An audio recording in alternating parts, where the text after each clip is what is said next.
तो मध्य प्रदेश में लोकसभा का चुनावी शोर थमने में अब बस कुछ ही घंटे बचे हैं और आखिरी चरण के इस चुनाव में बीजेपी कांग्रेस के दिग्गजों ने प्रचार प्रसार में कोई कोर कसर नहीं छोड़ी है। दोनों ही दलों के नेता मालवा निमाड़ की जनता को अपने पक्ष में करने के लिए पूरी ताकत झोंक रहे हैं। फिर चाहे अगर हम बात करें सीएम डॉक्टर मोहन यादव की, उनके भी आज ताबड़तोड़ दौरे हैं, चुनावी मैदान में वो डटे हुए हैं, या यहाँ पर चुनावी समीकरण साधते हुए जीतू पटवारी कांग्रेस की तरफ से वो भी नजर आ रहे हैं। उमंग सिंघार की बात हो, दिग्विजय सिंह की बात हो, सभी अब इस आखिरी चरण में पूरा जोर लगा रहे हैं क्योंकि आज प्रचार प्रसार का आखिरी दिन है और ऐसे में बीजेपी के साथ साथ कांग्रेस के ये नेता भी अब आखिरी दौर में प्रचार के आखिरी दिन जोरों शोरों से प्रचार करने में जुटे हुए हैं।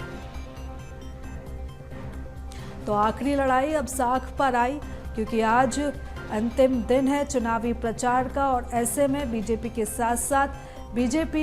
के नेताओं के साथ साथ कांग्रेस के नेता भी अपनी पूरी ताकत झोंक रहे हैं।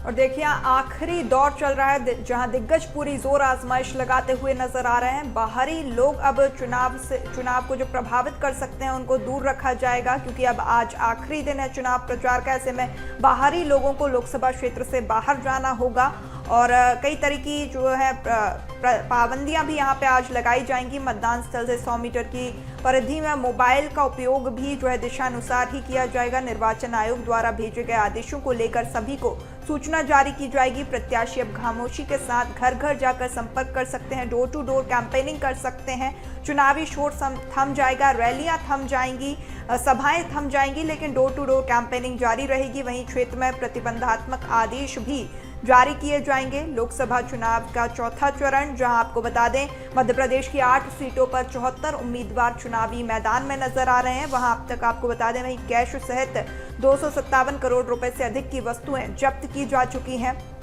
चौथे चरण के लिए सोमवार को 13 मई को मध्य प्रदेश में मतदान होना है, जहां आपको बता दें लोकसभा संसदीय क्षेत्र देवास जो कि एससी के लिए आरक्षित है, 8 कैंडिडेट चुनावी मैदान में है। वहीं उज्जैन में 9 उम्मीदवार, मंदसौर में 8 और रतलाम में 12 प्रत्याशी चुनावी मैदान में नजर आ रहे हैं। धार की बात करें तो 7 उम्मीदवार, इंदौर में 14, खरगोन में 5 और खंडवा में 11 प्रत्याशी चुनावी मैदान में है। चौथे चरण में 1,63,60,654 मतदाता अपने मताधिकार का उपयोग करते हुए नजर आएंगे। चौथे चरण में मध्य प्रदेश में 12,180 मतदान केंद्रों की वेबकास्टिंग की भी तैयारी है, जहां 21 सीटों पर वोटिंग पूरी हो चुकी है 3 चरणों में और अब 8 सीटों पर जो है वोटिंग बाकी है। चौथे चरण में मध्य प्रदेश में अब तक 3 चरणों की वोटिंग पूरी हो चुकी है। पहले चरण में 19 अप्रैल को 6 सीटों पर वोटिंग हुई थी। वहीं अगर बात अगले 2 चरणों की करें तो दूसरे चरण में 26 अप्रैल को 8 सीटों पर और तीसरे चरण में 7 मई को 9 सीटों पर वोटिंग हुई थी। अब चौथे चरण में बची हुई 8 सीटों पर वोटिंग होने जा रही है, जिसके लिए पूरी जोर आजमाइश दिग्गज लगाते हुए नजर आ रहे हैं। और अब बात लोकसभा सीट की करेंगे देवास की, जहां महेंद्र सिंह सोलंकी भाजपा से और राजेंद्र मालवीय कांग्रेस से चुनावी मैदान में है। और अगर बात उज्जैन लोकसभा सीट की करें तो अनिल फिरोजिया भारतीय जनता पार्टी से, महेश परमार कांग्रेस से चुनावी मैदान में है। बात अगर लोकसभा सीट मंदसौर की करें तो सुधीर गुप्ता भारतीय जनता पार्टी से और दिलीप सिंह गुर्जर कांग्रेस से चुनावी मैदान में है। वहीं अगर बात लोकसभा सीट रतलाम की करें तो अनीता नागर सिंह चौहान भारतीय जनता पार्टी से और कांग्रेस से कांतिलाल भूरिया चुनावी मैदान में है।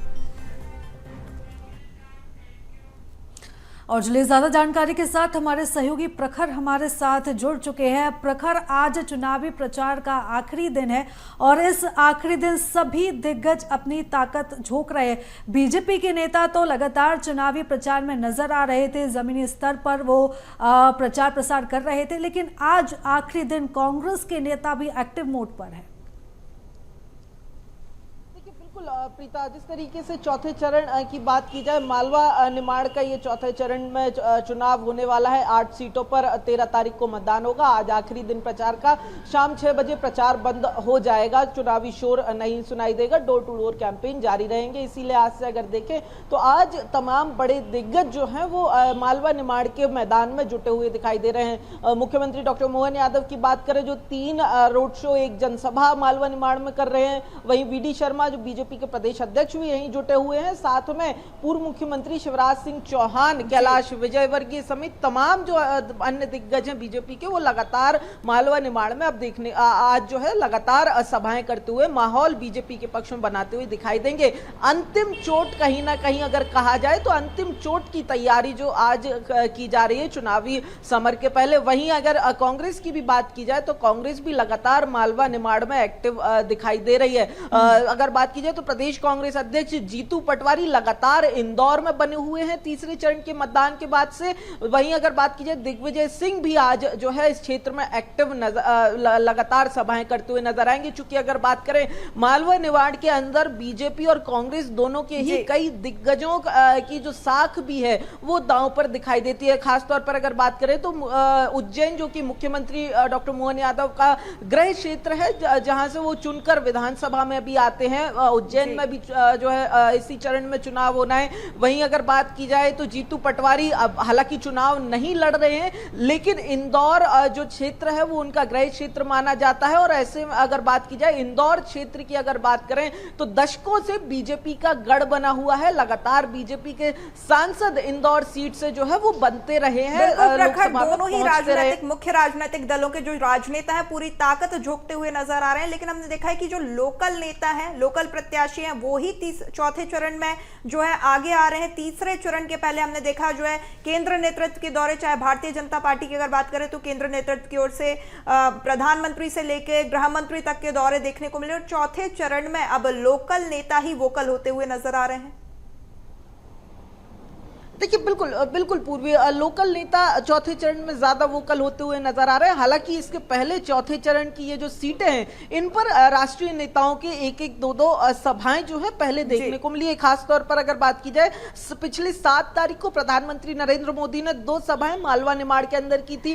उसके पहले अगर बात की जाए तो राहुल गांधी जो है यहाँ पर चुनावी हुंकार भरते हुए नजर आए थे। लेकिन उसके बाद जो है लगातार अब स्थानीय नेतृत्व, चूंकि अगर बात की जाए तो जो 3 चरण के मतदान हुए, 3 चरण के अंदर स्थानीय नेतृत्व जो है, प्रदेश नेतृत्व, दोनों ही पार्टियों के जो बड़े नेता हैं वो अपने अपने चुनाव में भी कहीं ना कहीं मसरूफ दिखाई दिए। चाहे बात की जाए पूर्व मुख्यमंत्री शिवराज सिंह चौहान की, वीडी शर्मा की बात कर ले, ये तमाम वो दिग्गज है जो अपने चुनाव में व्यस्त थे। ज्योतिरादित्य सिंधिया का चुनाव तीसरे फेज में हुआ, दिग्विजय सिंह की बात करें वो भी तीसरे चरण में ही जाकर फ्री हुए। तो ऐसे में अब अगर बात की जाए तो अब दोनों ही पार्टियों ने स्थानीय नेता चूंकि यहाँ पर जो है अब अपने अपने चुनाव से भी फ्री हुए हैं, कहीं ना कहीं जो स्ट्रेटेजी जिस तरीके से बनाई गई थी जहां पर ज्यादा प्रभाव जिन नेताओं का होता है उन नेताओं को जो है वो उतारा जाए। और खास तौर पर जो केंद्रीय नेतृत्व के दौरे हैं उन सीटों पर ज्यादातर देखने को मिले, जो काफी ज्यादा कहीं ना कहीं बिल्कुल प्रखर कहीं ना कहीं अंतिम दौर में जो है दिग्गज पूरी जोर आजमाइश लगाते हुए नजर आ रहे हैं। देखने वाली बात होगी कि लोकल नेता कितना असर डाल पाते हैं जनता के मन में, और जनता वोट करते समय